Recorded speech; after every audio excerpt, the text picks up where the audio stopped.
Everybody, we're here to go over UFC Abu Dhabi, Sandhagen versus Nurmagomedov. But real quick, I'm going to go over the results as far as the betting for UFC Vegas 94. That was just a few days ago. I managed to get out of the card without losing any money. Didn't really make a whole lot either. Had let's see, I had a play on Steve Garcia at -130. There's a half unit play that hit. And then I had a 2-fight parlay that was plus 125 on Maverick and Cody Gibson, and that was a half unit play. So I should have just kept it simple, and those were like my two confident, bets for the card, and I should have just kept it simple and left it at that, But I had a play on Usman, which I've always known how bad I think Usman is, and he's managed to win fights and everything, and I thought for sure he could beat Thomas Peterson, and Usman just looked terrible. He just, it was like he didn't really know what he was doing in the striking. He was getting off balance. He was coming after he'd throw his punch, he would, go off at a weird angle and just look, I don't know, it was weird, really weird the way and how crappy he looked. So, that one didn't hit. And then I had a quarter unit play on Krzyzewski, -135. Obviously, that one didn't hit. He looked like shit too. Yeah, it doesn't belong in the UFC, I don't think. He put up a good fight though, but yeah, it was he got tired really quick, so he's got a lot of work to do. So and then I had an underdog parlay originally that was Tavares and Emil. Very proud of the Emil Hyder pick. I felt pretty confident actually. I wish I'd put more money on it, but Tavares didn't fight, so I only got paid for Emil, and I just had $100 on that. So two half unit plays that hit, and then a $100 play on Emil, which was probably like plus. I think that was like plus 190 or 185.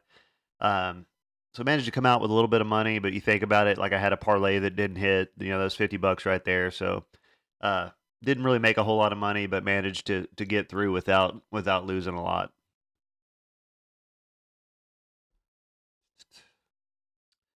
Yeah, man. So as always, dude, please like and subscribe, guys. It helped me out a lot. A lot of you guys did after my last video. I was telling you I was trying to get up to 1,000 subscribers, and I went from like 890 to like I'm up over almost 930 now, which is that's a lot for me between video to video. I'm a small channel, I don't have a lot of followers, but I'm getting real close to that 1,000 subscriber mark, and I really appreciate you guys.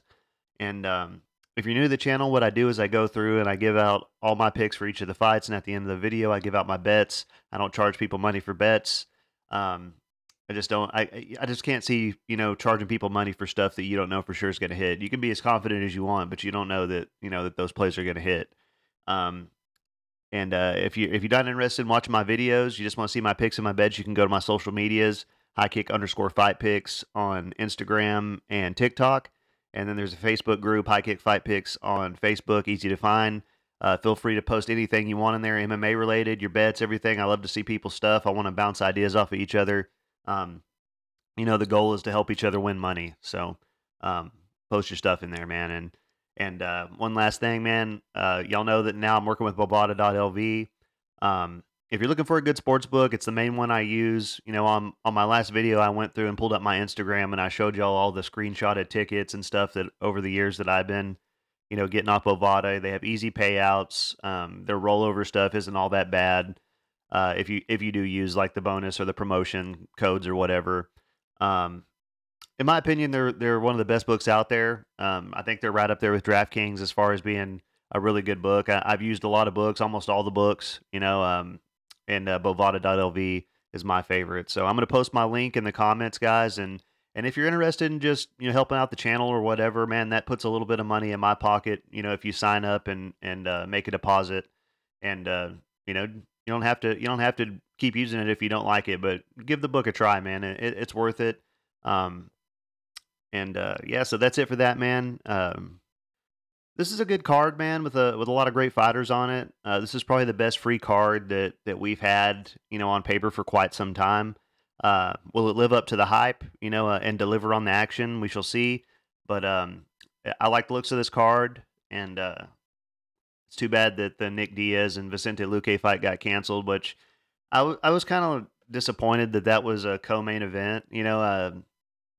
I get Nick Diaz is a big deal and everybody loves him, but yeah, that shouldn't have been a co-main event. And really, the co-main event should be Marlon Vera versus Davison Figueiredo, in my opinion. But now they got it listed as Shar Magomedov taking on Michael Oleksiejczuk. So I don't know. Either way, the Bullets fights are always pretty exciting and whatever. So as far as fights that we lost, I just said Luque Diaz. We had Azat Maxim versus CJ Vergara. That fight got canceled. We had Javad Bassarat taking on Chris Gutierrez. That'd have been a fun fight. I don't know that that one's ever going to happen now. And I don't think there's anything else we need to go over, man. Let's get into the card. First up, we got Shamil Gaziev taking on Dontel Mays. And Shamil is 34 years old. He is 6'4" with a 78.5-inch reach. He is 12-1 and 1-1 in the UFC, and he's a minus 225 favorite. Also, guys, I would have got this video out, probably sooner than this, but they didn't have the lines up. They still don't have the lines up almost anywhere. Finally, just a few, like an hour or so ago, I checked, and they had the lines up on Bet Online, so I was able to put in some bets, on there, even though that's not the main book I use. But I was hoping to get on there before the lines went, through the roof. But as far as my parlays go, guys, I'm gonna have to post those later on because I do my parlays on Bovada because they have the early cash outs and stuff like that. So I'll have to post those on all my social medias and on my community tab in the YouTube channel later on this week when all the lines are up on Bovada, because right now they only have like 4 or 5 fights up on there. And yeah, now this guy, man, Shamil, everyone was telling me before his last fight how great he was and everything, because I was like, man, what did this guy do to deserve to be fighting that far up in the rankings, and everyone was like giving me shit about it, like how great he is, and so I ended up listening to everybody, and I picked him to win that fight, and it turns out I was right, man. He wasn't all that he's cracked up to be. It's probably the most embarrassing pick that I've ever made, in my opinion. I really thought about taking Rosenstruck in that fight, and I should have, because Shamil went out there and just looked terrible. He has terrible cardio. Said he was going to retire after his last fight. It was so bad, and I mean, after the second round, it was like he wasn't even throwing any more punches or anything. He was just letting Rosenstruck punch him in the face and not doing anything. It was terrible, man, and all this points to him fighting subpar competition before the UFC and getting by easily with possibly not training as hard as he should be with the cardio and everything. And I mean, he does have wins with over guys with decent records on paper, but that doesn't mean that they don't have padded records as well. He did beat Martin Buday in his debut, but we saw in Buday's last fight that he isn't really all that great either. He couldn't barely beat a 45-year-old Andrei Arlovsky. So, yeah. So I mean, Buday's got a lot of work to do as well. But now, all that being said, I once again feel like I'm being pushed into picking Shamil. He's heavily favored on Tapology and on the betting line, but he looked bad the last time out, and I know he's going to have the crowd on his side here in Abu Dhabi. He showed good wrestling on the regional scene, but we really haven't got to see much of it in the UFC. I think he got one takedown against Rosenstruck. I'm not sure. He does have big power. He's got decent speed early in the fight, but he does kind of slow down after the first round. He was really telegraphing his takedown attempts in his last fight. That's why he was only able to get Rosenstruck down one time. He did push a good pace early. He goes out and he gets in his opponent's face and tries to land some big shots. He's got 8 wins by knockout, 3 wins by submission. He's only gone to a decision once, and it was a split decision. So most likely he gassed out late in the fight as well, and probably got lucky with the decision. He's going to want to use his wrestling in this fight most likely. He definitely has an advantage there. He probably has a better striking too, but Dontel Mays is a big guy and he hits pretty hard. So I guess we'll just have to see how it plays out. So he's taking on Dontel Mays. He is 32 years old, 6'6" with an 81-inch reach. He is 11-6 and 4-4 in the UFC. He's a plus 190 underdog. 4 wins by knockout, 3 wins by submission. And in the past, I try to be respectful, as much as I can. But sometimes I slip up, or say something that's, kind of disrespectful or whatever, and I don't like that. But in the past, I've probably said things about how I'm not high on Mays, and maybe thinking he was one of the the worst guys in the division. And he's kind of proved me wrong. He's made a lot of improvements lately. He has looked a lot better. His boxing is a lot better. Um, and he's been landing some big shots. I thought he would lose his last fight, and he looked pretty good. He's going to have a 2.5 reach advantage in this fight. Be 2 inches taller. He's a big dude. He's going to have a cardio advantage most likely. And Mays in his fight with Josh Parisian showed off some pretty decent wrestling, but I don't know if it's just because Parisian was just real bad, with his takedown defense and everything, or if Mays' wrestling was good, because we haven't seen much of it since. If Mays lands, he could put Gaziev out, and if he can go out and use his jab and throw straight shots instead of those big overhands and whatnot, you could piece Gaziev up from the outside. Mays does have good dirty boxing in the clinch, and I think Gaziev is going to be the faster guy, but yeah, I think I'm going to stay away from this one altogether, and all this. If all this stuff about Gaziev, everyone was saying is true in some way after the way he looked in his last fight, he should definitely win this fight. Mays has never been knocked out in the UFC yet, but he was submitted once. I kind of want to pick Mays just strictly based on Gaziev's last fight, but I do think Rosenstruck is a much better fighter than Dontel Mays, so this is a big step down in competition for Gaziev. I guess I'll pick Gaziev to win the fight by TKO round 1, but if it gets out of the first round, you might want to watch the live betting opportunity if it looks like Mays is coming on strong and starting to take over the fight because of Gaziev's cardio. Next up, we got Muhammad Yahya taking on Fernandes. And Yahya is 30 years old. He's 5'9" with a 73-inch reach. He is 12-4 and 0-1 in the UFC, and he's a plus 275 underdog. Yeah, I mean, going into his last fight, after I watched the tape, I didn't see, a whole lot that was really jumping off the page, or off the screen at me, as super impressive. So I went with Peak, in his last fight, and Yahya showed against Peak that he has a lot of work to do because, honestly, I love Trevor Peak. I love his style and whatnot. I'm a big fan, but, he's kind of relied on just forward pressure and crazy fighting and big power rather than any actual skills all the way up, basically, until the Yahya fight. And I feel like, I mean, obviously Peak has been making a lot of improvements since being in the UFC, but Peak beat Yahya everywhere in that fight. The striking, the wrestling, everything, and which is not something you expected from Peak, man. So, and I'm sure Peak's learning really fast, but it says more about Yahya than it does, about Peak because a lot of people thought Yahya was gonna beat him in that fight, man, and Peak proved us all wrong and looked really good. And I mean, I did pick Peak. I wish I put money on him in that fight, but either way, I feel like Peak is still making a lot of improvements and still kind of young in his career and still rounding out his game, and he was able to beat Yahya everywhere. So obviously Yahya is not quite as well-rounded and as good as he would have seemed based on his regional scene career. Where was I at? I feel like they're trying to give, Yahya a good fight here because he's fighting at home, and Kyle Fernandes lost his debut in the UFC.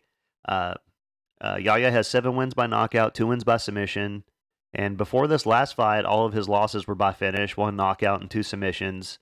If you look at the level of competition he was fighting before the UFC, it's not very good. He lost to a 3-0 fighter when he was 7-2. Most of his career was in UAE Warriors. He did have 2 fights in Bellator, 1 win, 1 loss. He's been around, and it very well could have been that, him being nervous, his first fight in the UFC, big deal, big event. But his takedown defense didn't look very good. He will switch stances back and forth at times, good kicks to the body. He will attack submissions, has decent chokes. His striking isn't terrible. He has plenty of knockouts, but he just couldn't get anything going against Peak. Seems to be, mainly a southpaw as far as a stance that he fights from. And even though he does switch, I guess he kind of just does that to set up certain kicks is what I gathered from it. He attacks the neck when guys shoot on him as a defense, to try and stuff the takedown. He has decent counters, just wasn't throwing long combinations last time out. It was just kind of one at a time. So he was getting overwhelmed by Peak, who was throwing 2 or 3 shot combinations, at a time, and good knees up against the cage.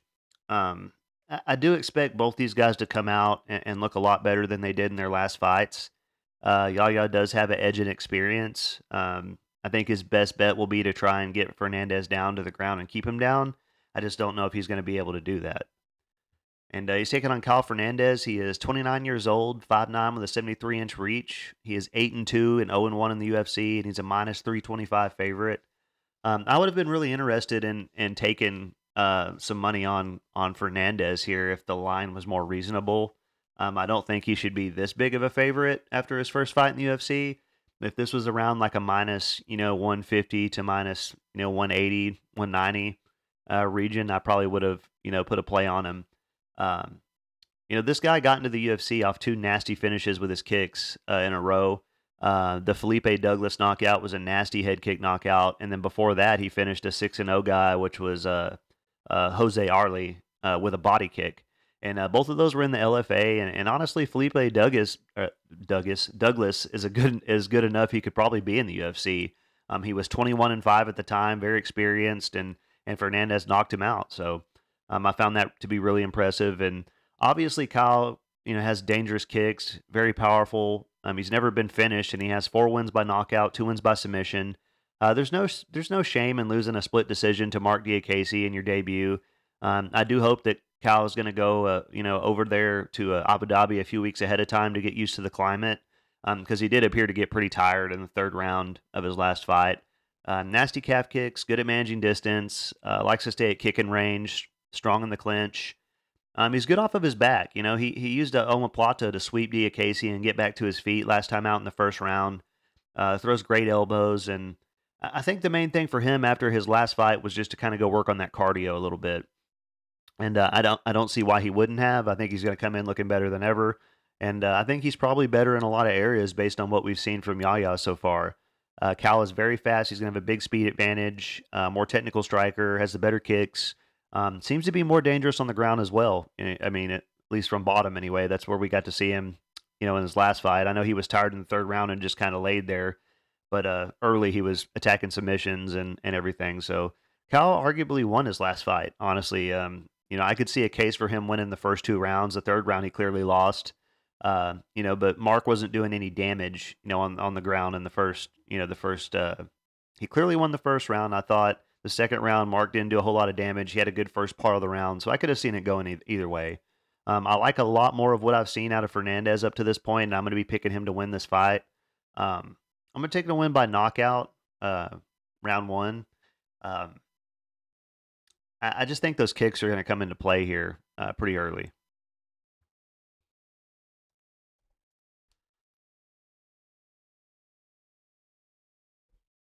Next up, we got Cedricus Dumas taking on Denis Tiuliulan. Scroll down to this fight. They move the fights around on me. Cedricus Dumas is 28 years old, 6'2", with a 79-inch reach. He is 9-2 and 2-2 in the UFC, and he's a minus 275 favorite. 4 wins by knockout, 2 wins by submission. Both his losses were by finish, 1 sub, 1 KO. So it was plain to see that when he came to the UFC, he was still a little green to MMA and showed some holes in his game. And he's been learning and making a lot of improvements, and you could see it, from fight to fight. His wrestling has gotten a lot better, and that's something he's going to want to use in this fight if he's planning on fighting safe. I think Dumas, probably has a lot of advantages in this fight. The more technical striking, better on the ground. But the thing about Tiuliulan is he's a really tough guy. He's a brawler with a lot of power, and so he always presents a little danger on the feet. Dumas did go 10-1 as an amateur. He's going to have a 2-inch reach advantage. He's an inch taller. He throws nice straight shots, powerful kicks. I did notice in his last fight that he was really only throwing the 1-2 and just his jab. Kind of seems like he's gotten away from the more wild, crazy style that got him to the UFC, and he's been fighting a lot safer. So he does have nice trip takedowns. I think he should use those here. Keep Tiuliulan down. Look for a submission. He shows 45% striking accuracy with 58% striking defense. 50% takedown accuracy with 40% takedown defense. Not good number there. Averages close to 1 takedown per fight, and he lands on average only 1.76 strikes per minute while absorbing 2.14. So aside from the takedown accuracy, not really a whole lot of good numbers there. I guess he doesn't get hit a lot, but if you're getting hit more than you land, that's a bad thing. And he's taking on Denis Tiuliulan. He is 36 years old. He's 6'1" with a 77-inch reach. He's 11-9 and 1-4 in the UFC. He's a plus 235 underdog. 9 wins by knockout, no wins by submission. All his losses in the UFC have been by finish. I'll give him this, man. He's not afraid to fight anybody. You know, all his losses were to really good fighters in the UFC. So I don't think there's any shame in that. He's a tough dude. You know, he may have a power advantage on the feet here. He's more of a brawler, but if he lands, he can put anybody out, man. And does have terrible takedown defense, not much of a ground game. You know, no submission wins, but this is a big step down in competition from, you know, who he's been fighting. You know, if his takedown defense was better, I would be more willing to take him here, honestly. You know, but so far, you know, outside of his win over Jamie Pickett, he's been kind of easy work for most of the guys, you know, he's fought. You know, he's a tough dude, fun to watch. Shows 42% striking accuracy with 36% striking defense. 0% takedown accuracy with 73% takedown defense. So somehow he has better takedown defense than Dumas on paper. I don't know how that works out. Seems like he's been taken down in most of his fights. He averages 1 knockdown per fight, and he lands on average 4.50 strikes per minute while absorbing 6.15. So he gets hit a lot more, but lands way more than Dumas. I kind of want Tiuliulan to win this fight. I'd like to see him have some success in the UFC, but I've got to go with Dumas here to win this fight. I think it's going to, most likely he's going to win it by decision. I know all of Tiuliulan's, you know, fights have been by finish. He's been finishing all his fights, but I think Dumas is going to come out and look to use that wrestling advantage and get a decision victory here. But I'm not going to be getting invested in this one much either way. It's kind of a big price, you know, to pay for Dumas on this one.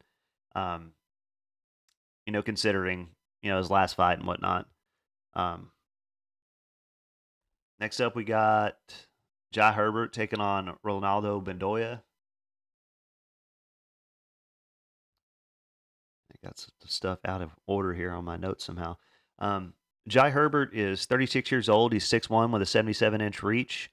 He has 12-5-1 and 2-4-1 in the UFC, and he's a minus 170 favorite.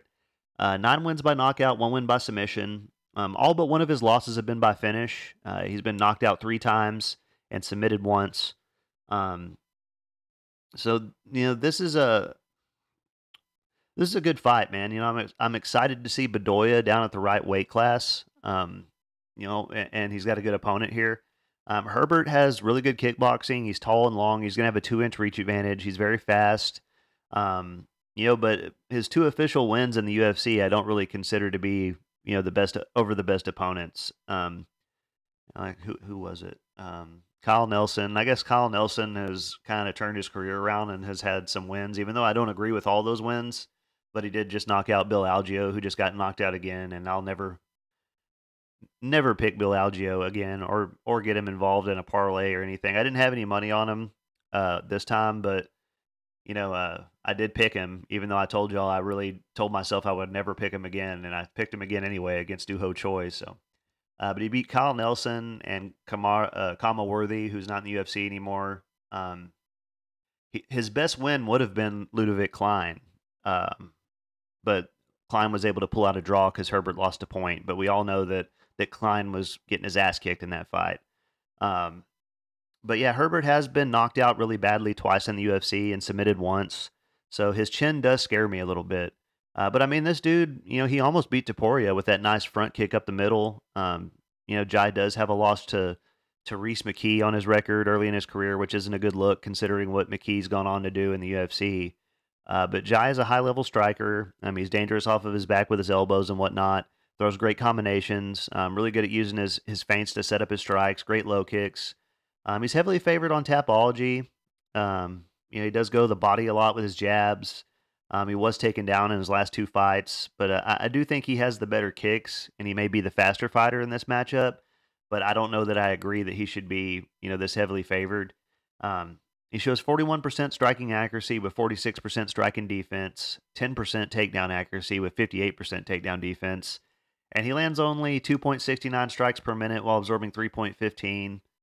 So all around, not a lot of impressive numbers on the stats right there. He's taken on Ronaldo Bedoya, 27 years old, 5'11" with a 75-inch reach, 14-3 and 0-2 in the UFC, and he's a plus 145 underdog. 4 wins by knockout, 3 wins by submission, never been finished. He was a small welterweight, and he arguably won the Chaos Williams fight with his superior volume, but they gave the decision to Chaos. So, look at that, take that for what it is. But but you could tell that he was too small in both of his fights that he's had, at welterweight. He has really nice boxing, tends to land a ton of volume, really good footwork. Seems to be more well-rounded, having more submission wins on his record.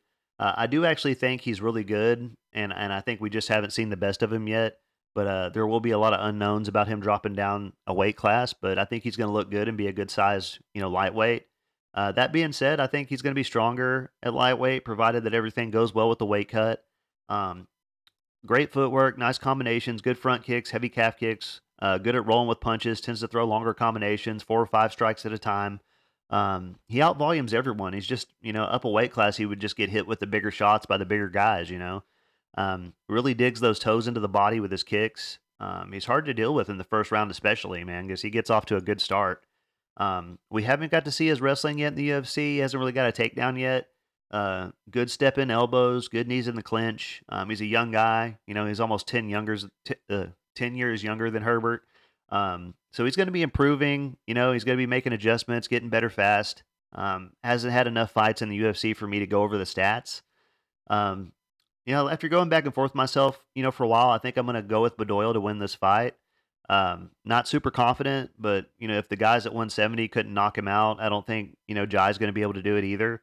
And, maybe Bedoya's power will be much better at 155. So I'll take him to win by decision.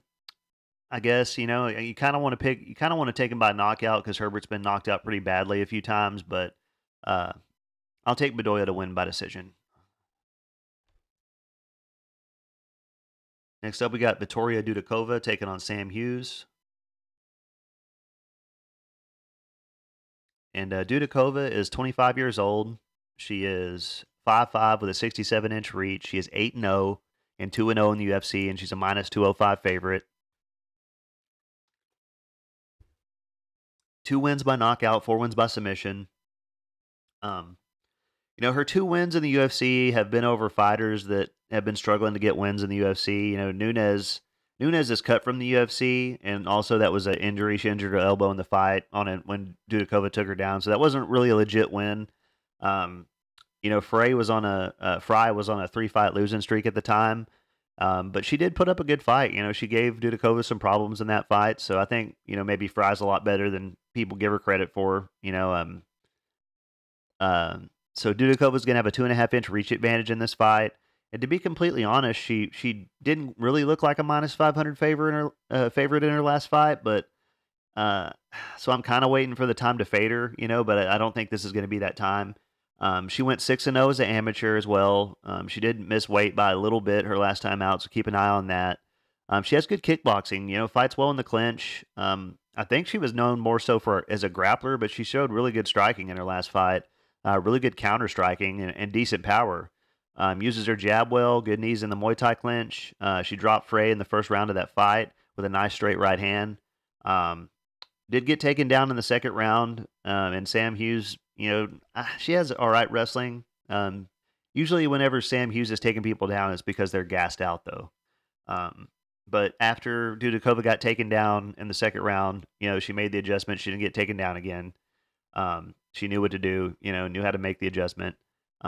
No doubt Dudakova will have the striking advantage and the power advantage in this fight on the feet for sure.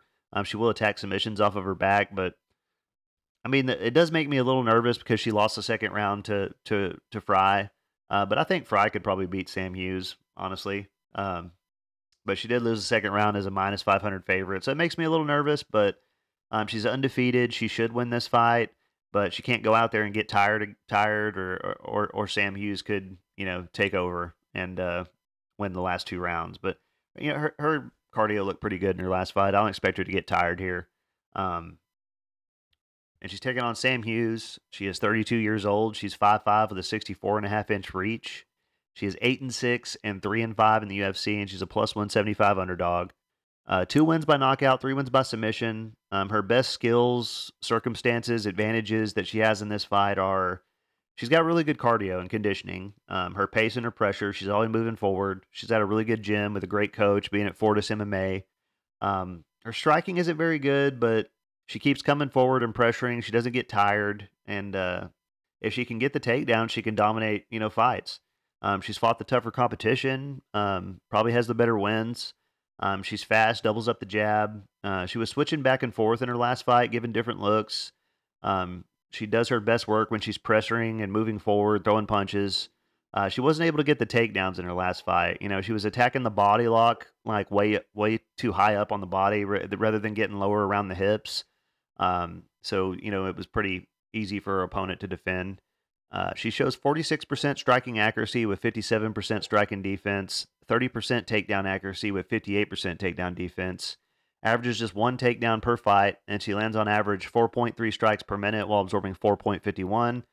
Does get hit quite a bit. I do think Dudakova's cardio is going to hold up, and I think she has the cleaner striking and will land the bigger shots.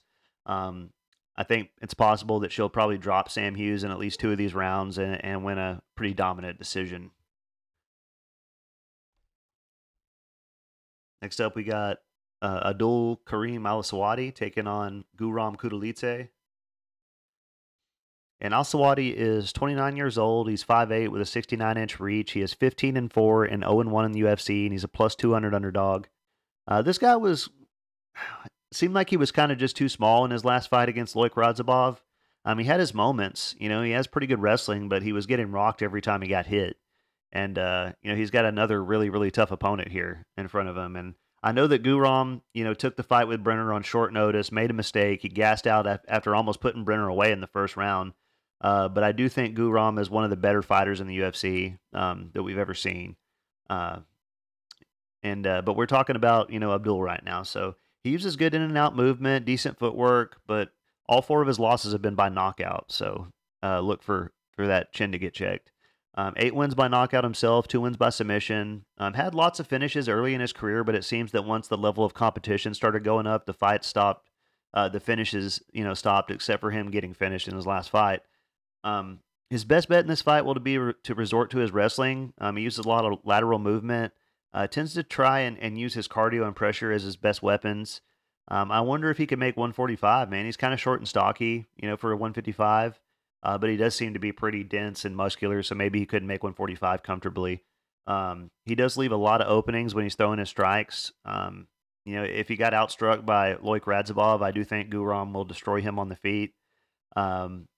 He does have good power himself, but his best skill is his wrestling. So the problem is with that is you have all that success with your wrestling before the UFC, but most guys in the UFC have pretty good takedown defense, and the lightweight division is pretty solid, a pretty solid division in the UFC as well. So it may not be very easy for him on there. He's taking on Guram Kutateladze, 32 years old, 5'11" with a 72-inch reach. 12-4 and 1-2 in the UFC, minus 235 favorite. So to start, I didn't agree with the decision in the Ismagulov fight. I thought Guram clearly won that fight. He's going to be taller here. He's going to have a 3-inch reach advantage. He beat Gamrot in his debut. This guy's very well-rounded, very technical. He has perfect technique in his Muay Thai kickboxing. Everything he throws is like beautiful and perfect. And he has a dangerous, ground game as well. And he has good wrestling as well, even though he prefers the striking. He has 7 wins by knockout, 1 win by submission. And I'm excited to see him back finally. He's been very inactive since being in the UFC. And I don't know if it's because he has problems getting to over here, with the visas or whatever. But and I think he's going to look great on a full camp. He has nasty low kicks, very fast, great combinations. And I can't say enough good things about his striking. And he is very dangerous off of his back. He will attack submissions and to get sweeps and or get back to his feet. And he throws good kicks with his lead leg. After going back and rewatching the Gamrot fight, I don't see how any judge could have scored that fight for Gamrot. It was a split decision, but Kutateladze beat Gamrot up in the first round and dropped Gamrot at the beginning of the second round, so there's no way that should have been a split decision. Guram's kicks are so powerful. He really bruises up the body with those. He has great counter striking, nice uppercuts, good takedown defense, nasty elbows off of his back, and I think Guram's going to get back on track here. I think he's going to win this fight by knockout. I'm going to go with round 1 or 2 knockout. Next up, we got Alonzo Meinifield taking on Azamat Murzakanov. And this is one that I put up on YouTube as a poll. So I'm going to pull that up real quick so I can, talk about what you guys thought as far as this fight. Because I actually kind of, very tempted to pick Meinifield here because, Murzakanov has looked tired in some of his fights and he hasn't really fought. I mean, he beat Dustin Jacoby, but his other wins weren't really all that, impressive a competition. So, I got 66 votes on YouTube. 62% of y'all are going with Murzakanov. 38% going with Meinifield. And I got some other ones up too that I need to go over. Meinifield is 36 years old. He is 6 foot tall with a 76-inch reach. He is 15-4-1 and 8-4-1 in the UFC. He's a plus 185 underdog. 9 wins by knockout, 4 wins by submission. He's never been submitted, but has been knocked out twice. He has huge power, man, but not the most technical striking. He just kind of tends to land the bigger shots in his fights. Like Dustin Jacoby was outstriking him the whole fight, but he landed the bigger shots and rocked, Dustin a few times. So Alonzo will be the taller fighter and have a 4.5-inch reach advantage. I think he's the more natural light heavyweight. I think Murzakanov could fight at middleweight if he wanted.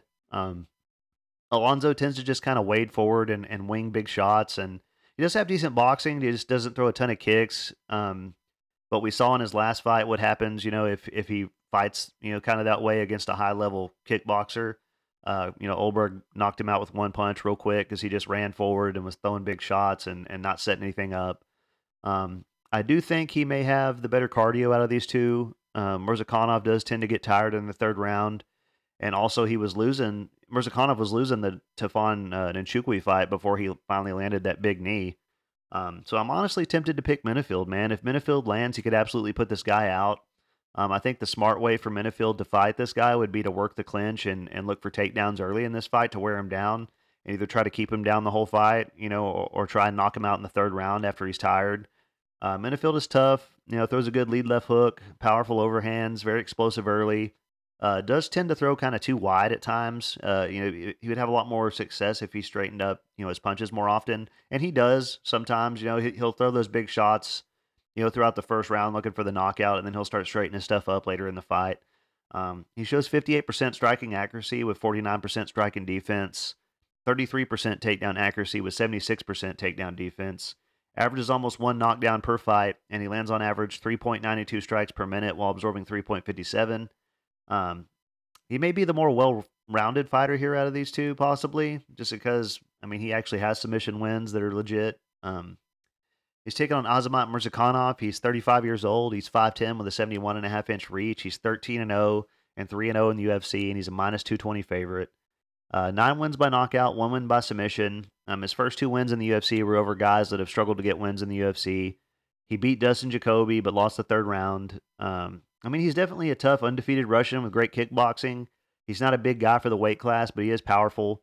Fights mostly southpaw, great at using his feints to set up his power shots. Definitely will have a speed advantage in this fight. Nasty left overhand. He really kind of leaps in and out of range when he's striking. Great counter strikes, throws good knees from out in the open sometimes. I don't think that he has great wrestling like you would expect from most Russian guys. Doesn't throw a ton of leg kicks. Most of his kicks go to the body, from what I've seen watching the tape. And he definitely does get tired, though, man. And I don't know if he's fought somebody with the power of Meinifield yet in his career. His takedown defense has held up so far, but he hasn't really fought anybody with legit takedowns in the UFC, legit wrestling. And I think he may have gotten taken down one time in one of his fights. I don't know if it was Devin Clark or who it was that got him down. It's been over a year since we've seen him fight. and I'm sure he'll have made some improvements, or will he be a little rusty? We don't know. He shows 57% striking accuracy with 57% striking defense, 17% takedown accuracy with 83% takedown defense. Averages 1.5 knockdowns, 1.5 knockdowns per fight. Sorry, and he lands on average 4.57 strikes per minute on average while absorbing 3.12. So this is, Alonzo Meinifield beat Dustin Jacoby as well.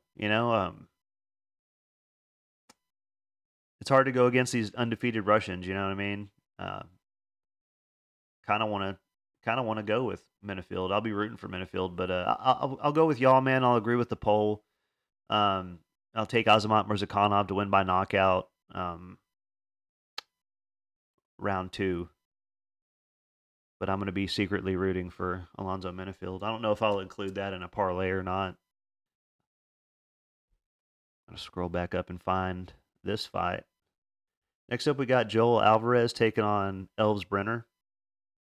This is another one I put up on YouTube. Very tricky fight, man, because I wasn't a big Brener fan, but he really has proved how tough he is and how good of a fighter he is. And I've always been a Joel Alvarez fan. He's a big guy. He's exciting, really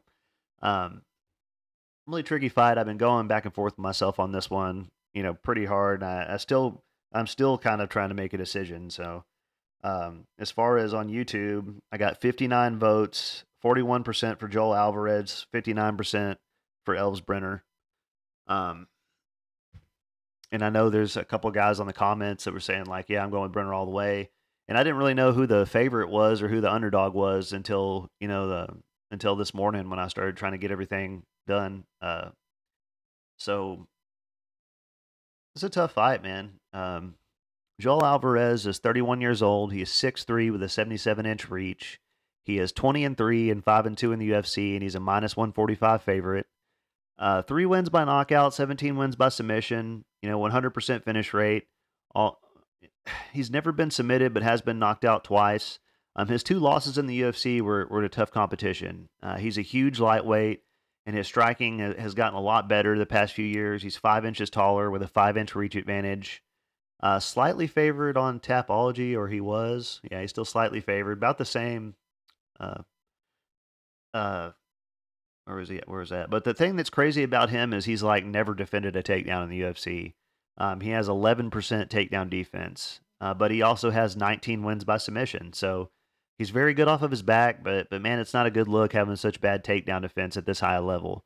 Because there's a lot of guys that, he may not be able to submit. He may not be able to get back up, but he is super dangerous with his long arms and legs. He's always exciting, always in exciting fights, and I'm a big fan of his, man, but he does have holes. He's also never landed a takedown in the UFC, so he's got bad wrestling and bad takedown defense, but world-class jiu-jitsu. So does it even itself out, That's the question. He throws great calf kicks, good knees up the middle because he's so tall, nasty elbows on the feet. His kickboxing is pretty damn good, man. And if you go back and watch the Thiago Moises fight, he looks so good in that fight. Throws great combinations, uses his reach very well. I would love to see him not only win this fight, but fight some of the guys in the top 5. If he had better takedown defense, I should say, because it could be easy for him, just taking him down. But he's got beautiful Muay Thai, throws a wide variety of strikes, throws a good check hook, good front kicks up to the body, likes to finish his combinations with a kick. Shows 47% striking accuracy with 50% striking defense. Never even shot a takedown in the UFC. 11% takedown defense, like I said. Averages 1.27 submissions per 15 minutes, and he lands on average 3.65 strikes per minute while absorbing 3.37. And he has an average fight time of 6 minutes and 44 seconds. I do think Alvarez has the more technical striking out of these two, whereas Brenner's kind of like a more of a brawler type with his style. But Brener is 26 years old. He's 5'10" with a 72-inch reach. He is 16-4 and 3-1 in the UFC, and he's a +125 underdog. 3 wins by knockout, 11 wins by submission. Never been finished. He was primarily known for his grappling before the UFC, but since it being in the UFC, he came into the UFC with only 1 knockout, man. And I guess this knockout, finisher thing is kind of new to him. Something that came up in the UFC. And that's probably because in the UFC at the top, it's a lot harder to get guys down, and it's a lot harder to submit guys at this high level. Brener does hit very hard. Fights really wild and aggressive, and I don't know if Brener will want to risk the ground with Alvarez or not. But he may not be scared, because he's never been submitted. Brener may have a power advantage with the hands, but he tends to kind of just wing big shots, and they are very effective when they land. Don't get me wrong, but his takedown defense didn't look very good last time out, but Alvarez never really shoots takedowns. I've almost consistently picked against Brener in most of his fights, except for the Krzyzewski fight. And he's proved me wrong, man, before, and he has decent sweeps, but mostly we've seen him have success with his striking in the UFC anyway, and I'm not sure he will have that advantage in this fight, but he is super tough, and if he lands, he could put out Alvarez. I could honestly see this fight going either way. But dude, if only Alvarez had better takedown defense, I would feel way more confident in picking him here. I would absolutely pick him here. Brener shows 48% striking accuracy with 53% striking defense, 31% takedown accuracy with 75% takedown defense, averages 1.59 takedowns per fight, half a knockdown per fight, and he lands on average 4.19 strikes per minute while absorbing 4.82.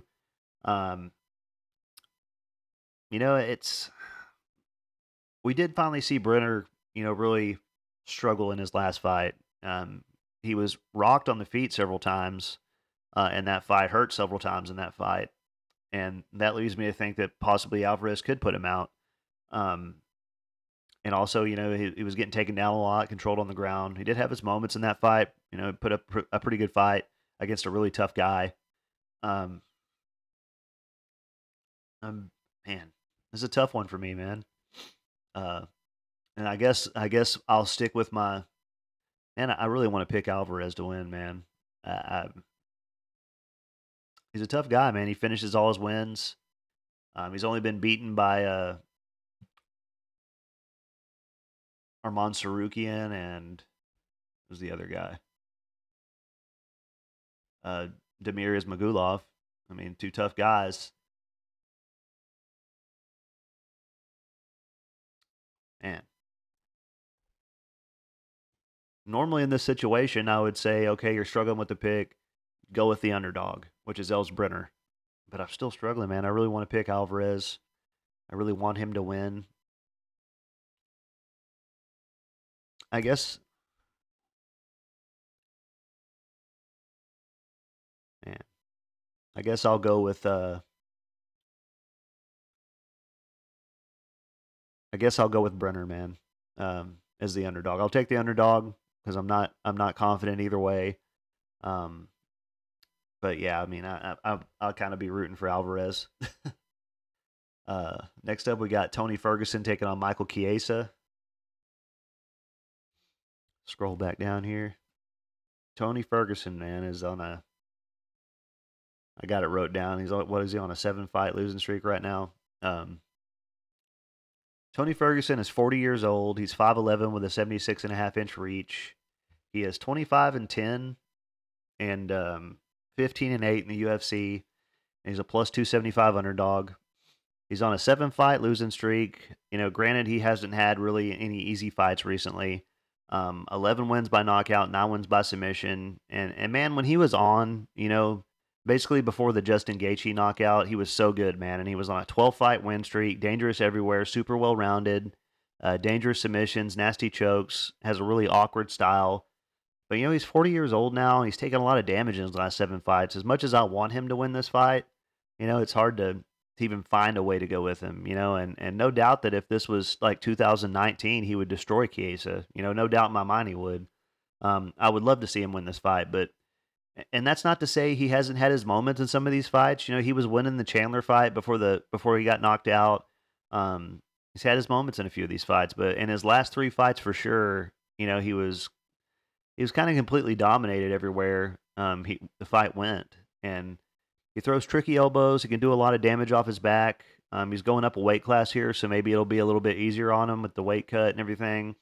But it's hard to go with a guy who's on a 7-fight losing streak, man. And no matter how much you love the guy, it's hard. On paper, he should be the better striker here, but I can't confidently say that at this point in his career. He shows 46% striking accuracy with 55% striking defense, 35% takedown accuracy with 67% takedown defense. And he lands on average 4.94 strikes per minute while absorbing 4.41, averages almost one submission attempt per fight. He's taking on Michael Chiesa. He is 36 years old. He is 6'1" with a 75.5-inch reach. He is 16-7 and 11-7 in the UFC. He's a minus 350 favorite. He's never won a fight by knockout, at least on it. He doesn't have a win by knockout on his actual record. 10 wins by submission, and I would say Tony has the advantage on the feet, with the power, or at least he used to. Chiesa has been submitted 5 times, which is crazy because the strongest parts of his game have always been his wrestling and his jiu-jitsu. He has some decent wins in his career, man, and he did actually have 2 knockout wins on the Ultimate Fighter show, but those don't get put on your actual record, unfortunately. He's lost his last 3 fights, but also to pretty decent competition, and not as bad of losses, I would say. I guess he was submitted twice. Not the level of competition that Tony's been fighting, but nevertheless, not easy fights. Chiesa's been submitted with Darce chokes several times in the UFC, and it's crazy. Obviously, he's going to look for the takedowns unless he just feels so confident that Tony is done, at this point in his career, that he's going to try and knock him out and get his first KO finish. I can't tell you which guy the UFC is trying to help out more here. They're giving Tony a guy who's never won a fight by knockout. But then there's, they're also giving Chiesa a guy who's on a 7-fight losing streak. So Chiesa will be the bigger guy here. He could probably get the takedowns. He shows 41% striking accuracy with 54% striking defense, 51% takedown accuracy with 61% takedown defense, averages 1 submission per fight, 3.33 takedowns per fight, and he lands on average only 1.87 strikes per minute while absorbing 1.70. So very low volume, but doesn't get hit a lot because he's usually trying to get guys down. And I guess I'm going to have to go with Chiesa to win this fight. I'll take him to win by submission, round 3. But yeah, it's a tough price to pay for Michael Chiesa, even though, Ferguson is on such a big losing streak. Minus 350 is a pretty crazy price. Next up, we got Mackenzie Dern taking on Lupita Godinez. And Dern is 31 years old. She's 5'4" with a 63-inch reach. She is 13-5 and 8-5 in the UFC. I think she's like a minus 110 now, after looking at it earlier. No wins by knockout, 7 wins by submission. She's lucky that she's only been knocked out once with all the damage she's taken in her last 3 losses. She's known for her grappling and her submissions, but man, her striking is terrible, and her striking defense is even worse. And she was just out there kind of running into shots with her face, especially against Andrade. She got hit with one big shot, and it was like she was just out of it after that. But also, Lemos was hurting her too, man. And she did manage to get some takedowns against Lemos, but didn't really do a lot of damage and got rocked in all the rounds. So, Lemos was able to come out on top. I'm really surprised to see that she's she's slightly favored on the betting line, but she's kind of heavily favored on Tapology. I guess, I don't know, maybe people see something that I'm not, she's favored against somebody who's so well-rounded like Godinez.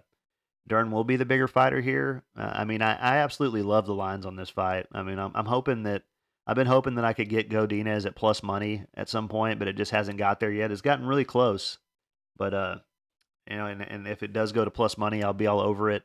But Dern's only hope is to hold Godinez down the entire fight, and I don't know if she can, man. I don't know if her number hasn't been updated on UFC.com because it says she's only landed, a couple takedowns and she's got 15% takedown accuracy. So not sure if it's actually that bad, but I definitely always remember that there's been a lot of times she just couldn't get the takedowns, and it shows that she has 29% takedown defense herself, and if that's the case, why couldn't Godinez take her down the whole fight?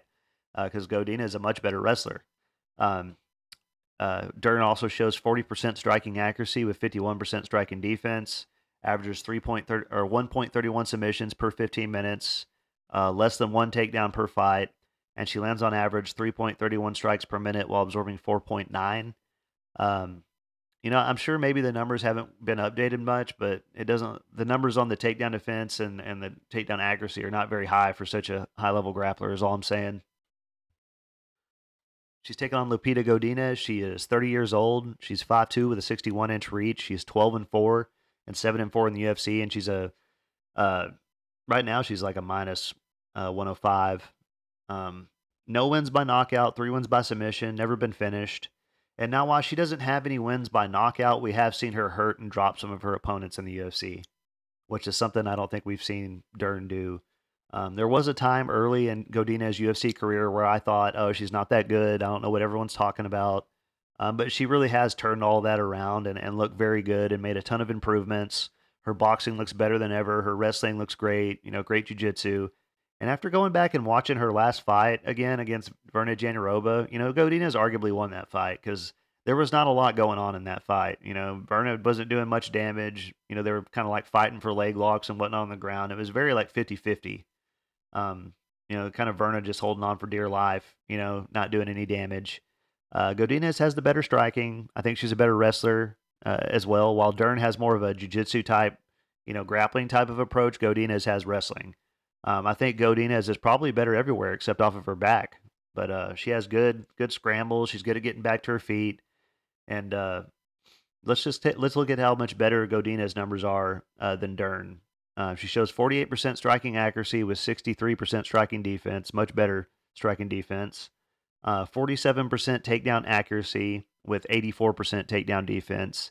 Averages 1 submission per fight and over 3 takedowns per fight, and she lands on average 4.13 strikes per minute while absorbing 3.58. I think to me, it's a no-brainer to take Godinez in this spot with the way Dern takes a lot of damage and everything in her fights, and just because Dern was able to get somebody down with terrible takedown defense like Lemos, that doesn't tell me she's going to be able to take Godinez down because Godinez is a pretty solid, well-rounded game all the way around. I'll take Godinez to win this fight by decision just because she doesn't get a lot of finishes, but I'd love to see her knock Mackenzie Dern out and make a big statement, in her career. Next up, we got Marlon Vera taking on Deiveson Figueiredo. And Marlon Vera is 31 years old. He's 5'8" with a 70.5-inch reach. He has 23-9-1 and 15-8 in the UFC, and he's a plus 125 underdog.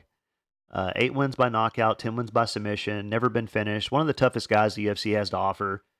He's only lost to the best, man, and he's going to be the bigger fighter here, 3 inches taller, 2.5-inch reach advantage. Probably the power advantage, honestly, and I think he throws a wider variety of strikes when he gets going. His takedown defense is pretty legit. I think, Sandhagen got him down for a little bit, but in that fight, Sandhagen is one of the best, you can't really fault Vera for being taken down a few times. Vera has good Muay Thai striking. He does often get out volumed, but in most of his fights, he lands the bigger, more effective shots. Like the Rob Font fight, he was getting out volume the whole fight, but he was dropping and hurting Font in almost every round. And sometimes he can be a bit of a slow starter, throws nasty calf kicks, lots of nasty head kick knockouts and spinning attacks, nice front kicks up the middle, uses his jab very well. And when he's on and he gets going, he's a problem for anyone. I wish this was a 5-round fight. I think Vera is going to have the advantage on the feet, man. And I'm expecting Figueiredo to try and do what he did in his last fight here and try to take Vera down. But I don't know if he can. And Vera would definitely smoke Cody Garbrandt if they fight, in my opinion. And Figueiredo was losing on the feet to Garbrandt. He was struggling with him a little bit, and he had to resort to the grappling. And Figueiredo is heavily favored, but he was having a bit of trouble in his last fight, man, which leans me towards Vera. Vera shows 49% striking accuracy with 50% striking defense, 39% takedown accuracy with 70% takedown defense. Averages half a knockdown per fight, just under 1 submission per fight, and he lands on average 4.31 strikes per minute while absorbing 5.48. Does get hit quite a bit, but he's pretty good at rolling with shots and blocking shots. He has pretty good striking defense unless he's fighting Sean O'Malley. And he's taking on Deiveson Figueiredo. He is 36 years old. He's 5'5" with a 68-inch reach. He is 23-3-1 and 12-3-1 in the UFC, and he's a minus 145 favorite. 9 wins by knockout, 9 wins by submission. He's a legend, former champ. And he hasn't been legitimately knocked out yet, but he was submitted once. His power looked pretty good against Rob Font, but I think Rob Font's taken a lot of damage over the years, and it's kind of starting to catch up with him. I hope that doesn't sound like disrespectful or whatever, because I'm a big Rob Font fan. And Figueiredo made me some money against Garbrandt, man, and I've been needing that, over Garbrandt. uh, I didn't think that Figueiredo would submit him though. I thought he would knock him out. So I didn't see it going that way. But either way, I had some money on him, and it turned out well. I'm a big Figueiredo fan as well. Um, and yeah, I mean he was struggling with the footwork and the speed from Garbrandt. Figueiredo is very well rounded, dangerous jiu-jitsu, good trip takedowns. Doesn't put out a ton of volume on the feet, but he hits pretty hard. But nobody's really given Vera, nobody's really ever hurt Vera, on the feet, legitimately like dropped him or anything. I don't think. Um, where was I at? His striking's pretty good, man, and I think Vera has the better kicks and throws a wider variety of strikes. Um, I think Figueiredo will probably have the speed advantage. He shows 56% striking accuracy with 51% striking defense, 42% takedown accuracy with 59% takedown defense. Averages almost one knockdown per fight, 1.73 submissions per fight, and 1.65 takedowns per fight. And he lands on average 3 strikes per minute while absorbing 3.38. I think Figueiredo, if he can get the fight to the ground, he might have an advantage there. I'm just not so sure that he'll be able to. But he also has kind of a below average number on his takedown defense. So if Marlon should attempt to make some of the takedowns, he's got a good shot at getting Figueiredo down. But, Vera never fights that way. Figueiredo is heavily favored everywhere, but originally I thought I would go with Figueiredo, man, but I something in me is telling me to take Vera, so I'm gonna go with Vera. I wish this was a 5-round fight, because then I think it would be Vera's fight all day then at that point. But I'm gonna take Vera to win this fight by decision. I think Figueiredo will have a good start, but maybe Vera will start landing some good shots in the second and third round, and beat up the legs of Figueiredo, slow him down, and maybe stuff the takedowns and win a decision. Next up, we got Shara Magomedov, Bullet, taking on Michael Oleksiejczuk.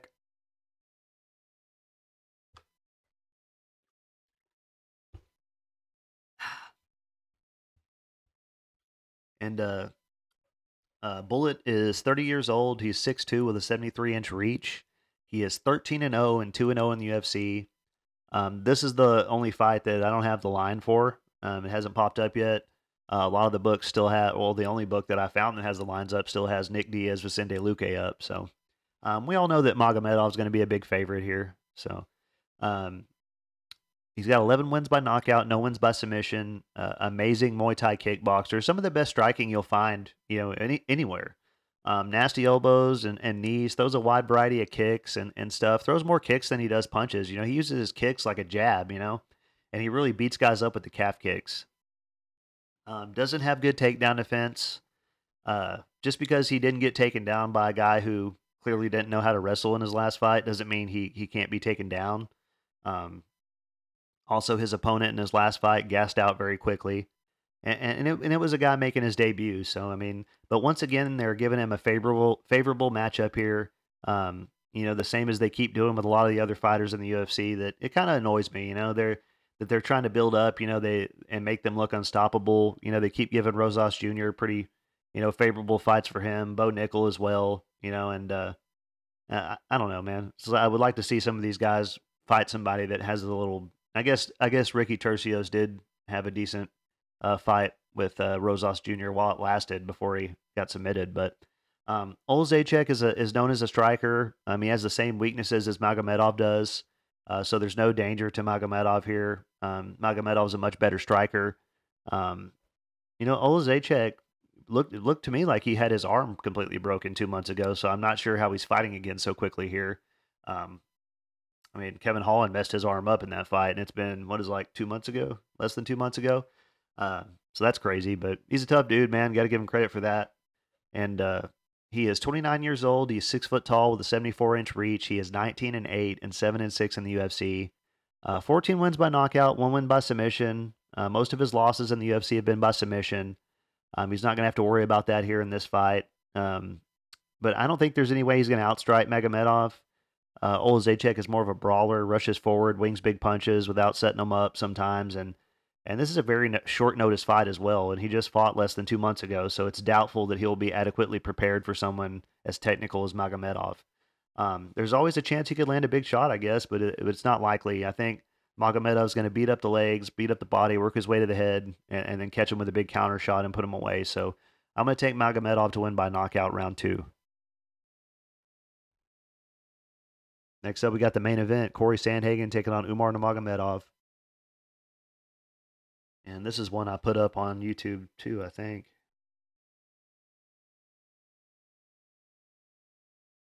Yeah, so I got a lot of votes on this one. 218 votes, 72% going with Umar Nurmagomedov, 28% with Corey Sandhagen, and um, yeah, I agree with a lot of what you guys were saying. Some of you guys commented on that, and like I really do respect Corey Sandhagen. He's one of my favorite fighters to listen to. You know, he's got those videos on YouTube. He's just very committed to every part of the game and to teaching people as well, which is really cool. And he's one of the best, man. He really is one of the best, and that we've ever seen.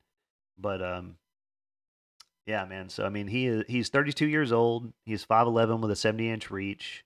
He is 17-4 and 10-3 in the UFC, and he's a plus 195 underdog. 7 wins by knockout, 3 wins by submission, and honestly, this dude should probably be fighting for the title right now.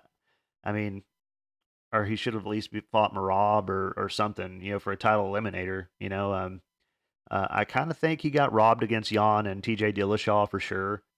Corey is one of the best, man. He's got amazing footwork, fights well from both stances, good wrestling and takedown defense. He's very technical and accurate, and very good at creating angles and setting up unorthodox attacks. Great wheel kicks and flying knees. He's tall and rangy. He's going to be way taller in this fight, but he's only going to have a 1-inch reach advantage. Throws a wide variety of strikes, great calf kicks, really sticks that jab out there, and he'll double, triple it up at times. Good single leg takedowns and trip takedowns, great ground and pound. He mixes up his attacks very well, man. He constantly goes to the body and beating up the legs as well. He does everything really well. And I can't say enough good things about him, but this fight will all come down to how good is his takedown defense. I think he has the advantage on the feet. Maybe not a power advantage on the feet, but you know, probably the better technical striking. And I went back and I was looking and I was able to find these the answer to these questions on ESPN. You can go back and pull up the fighter and then look at each of his fights and look at the stats from all the fights. And I was looking, I was like, man, has Corey been taken down, you know, recently? And yeah, he was. He was taken down a few times, and not that fight, I don't think, but he might have been taken down the Yadong Song fight, but I think he was taken down in these fights, Peter Yan and TJ Dillashaw. But I still thought that he should have won those fights. But that tells me that if those guys could get him down, the best wrestlers in the world, which are the Nurmagomedov family, might be able to get him down as well. So he shows 44% striking accuracy with 58% striking defense, 33% takedown accuracy, which I'm not sure if that's updated because he landed a ton of takedowns in his last 3 or 4 fights.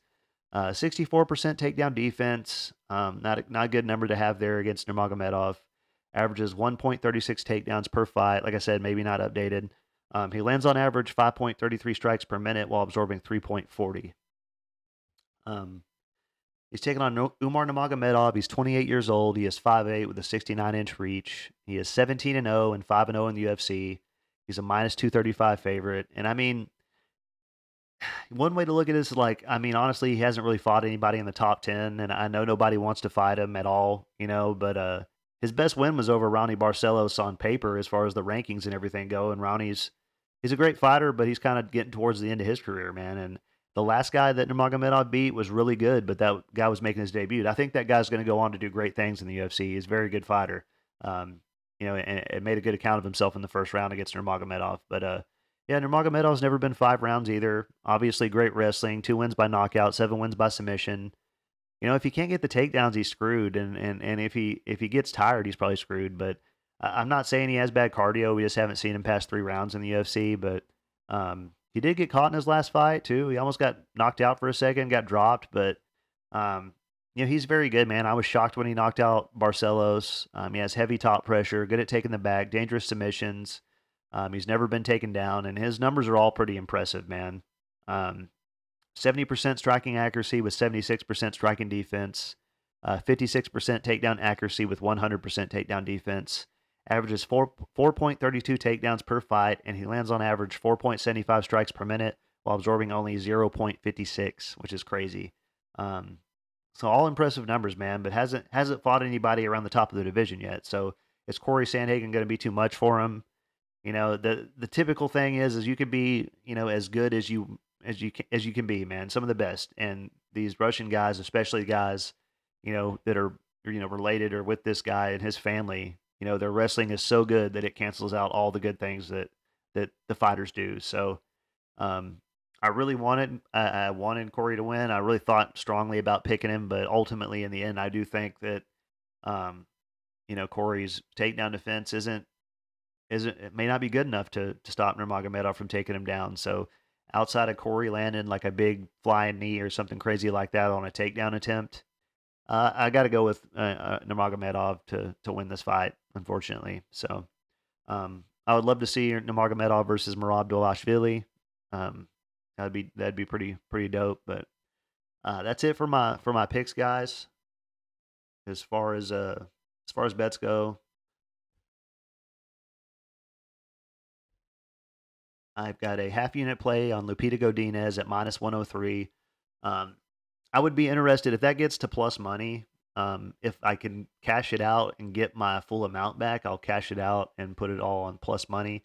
But if it does go to plus money and I can't do that, I might add more, just to get the plus money on it, another quarter unit or something like that. Then I decided to go ahead and put a play on Umar Nurmagomedov, man. It's not often you can get them at that price, man. And these guys have always been pretty consistent with my bets hitting when I have them involved. Makhachev, Khabib, all the Nurmagomedovs and stuff, and and other organizations and guys that are surrounding them have been consistent with me. So -120, that's a 1 unit play. And I got a 2-fight parlay that's Guram Kutateladze and Victoria Dudakova. That's +120. That's a half unit play. And then I made an underdog parlay, and I was very tempted to put Brener on this, but I decided not to. But I've got an underdog parlay that's Ronaldo Bedoya and Marlon Vera. That's a +435, and I put $100 on it. And if Bedoya wins, it depends on how well my bets go, man. If my bets are all, if these three top, well, I guess the Nurmagomedov one, but if my 2-fight parlay hits, my play on Lupita Godinez hits, and I've got this underdog parlay sitting there, and Bedoya won, I might just cash it out and not risk losing the $100 to on the Vera fight. But we'll see how it goes, man. It'd be nice to have a clean sweep, And as far as, like I said, the parlays, guys, I'll post them on YouTube and on my social medias once Bovada's got all the lines up, because that's where I do my parlays at, because they got the early cash out options. But I'll get them out there, man. I'll get them made and put them out so all you guys can see them, man. And once again, man, thank you guys so much for caring what I have to say and for being here with me, for commenting on my stuff and subscribing when I ask you to, man. And we're getting close, man. Once we get up to 1,000 subscribers, I think my channel will grow a lot more, and I'm hoping one day to be able to actually be making a little bit of money off the video side of this, so that I can afford to. Because I'm fortunate that in my line of work and the jobs that I have, I can kind of take days off whenever I want. I don't have to work 5 days a week. I don't have to work 6 days a week. So if I had money coming in on the videos themselves, I'd be able to take more time off.